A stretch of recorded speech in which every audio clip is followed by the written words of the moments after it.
What's up, y'all? Welcome to Tabletop Bros. Today we're going to be taking a look at a little bit of a showcase for some Adepta Sororitas of the Order of the Sacred Rose. So I recently had the pleasure to paint up some models for the Order of the Sacred Rose Adepta Sororitas Army. The brand new Adepta Sororitas model that came out recently, Celestial Sacresant Aveline, and then also a squad of Celestial Sacresants to go along with her. So I went with the traditional paint scheme of the Order of the Sacred Rose, the white armor with red and black cloth and accents, and then also like lots of silver and gold. So it'll be a full list of paints I use down in the description, and if you have any questions or anything like that, feel free to ask. Let's take a closer look. So first we have the new special character, Celestial Sacresant Aveline, and I've got to say this is an absolutely amazing model. Definitely a pleasure to paint. I went with like a pretty traditional like box art scheme on her.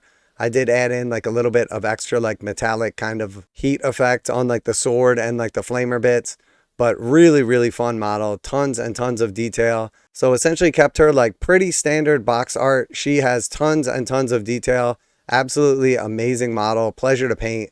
Very cool. I would highly recommend it to anybody that enjoys painting Adeptus Sororitas or looking to paint specifically a really nice character. I'm really happy with like how the actual like fleur-de-lis flame came out. The sort of like metal heating effect that I did on like the sword and the flamer bits, and overall just tons and tons of detail on this model. I could have spent like countless hours painting her, but really happy with the amount of time that I put into her and how she came out. Excellent character. I would highly recommend anybody give her a shot.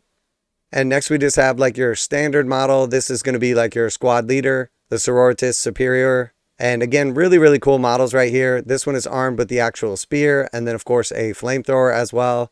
You got a nice amount of detail, definitely a fun model to paint. Really enjoy painting the Adepta Sororitas models. They are definitely some of my absolute favorites. The amount of detail on the miniatures, the amount of little bits to pick out and kind of effects that you can add in is really cool and really fun. And then we can see here you also have a lot of like super cool pose options. So this one, she's kind of like holding her bolt pistol forward with the shield sort of like exposing her, and then has her axe kind of to the side. Again, just really good models, excellent detail on these, a ton of fun to paint. Very happy with how they came out. And you can really see with like the diversity of poses that you have available that each one of these models is completely different. They have some really nice action poses. I did my standard sort of ruined temple style bases. I've got a bunch of tutorials on those if you're interested in doing something like that in the future. Very cool, very detailed, very fun models. Then we also have a couple like more traditional with like the halberd held up in the air, sort of shield protecting like their center mass. And you can see that I've used a complement of like the Citadel contrast paints, some of their metallics, and then of course like quite a few of the different washes, some of the technical paints like for the eyes so you get that cool glowing effect. And then here is our last model in the set. Again, just really cool poses. Each one is very dynamic. You have like everything from like the walking to like mid-fighting, shooting the pistols, attacking with the halberds, excellent detail on the miniatures themselves, and then essentially like a canvas where you can add in any additional detail you want.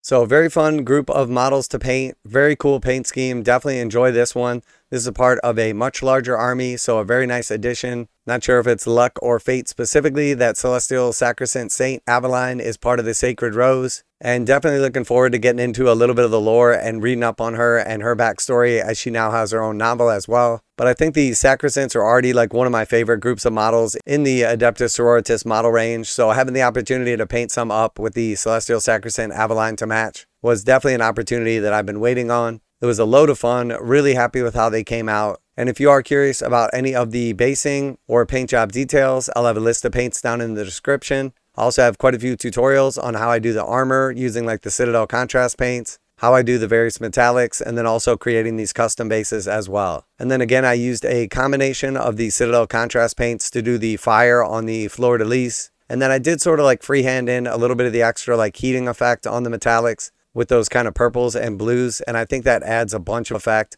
The box art is obviously really nice and really cool. But I think being armed with the flamethrowers and then also the flaming sword, that definitely give an opportunity to add in just a little bit of extra color and make it pop. So let me know what you think of these models if you've read up on Celestial Sacresant Saint Aveline, or if you have any questions down below. And if you enjoyed today's video, hopefully by now Tabletop Pros has earned your subscription. So yeah, that is it for the Order of the Sacred Rose, Celestial Sacresant Aveline and Sacresant model showcase. And that's it from the Tabletop Bros. Later!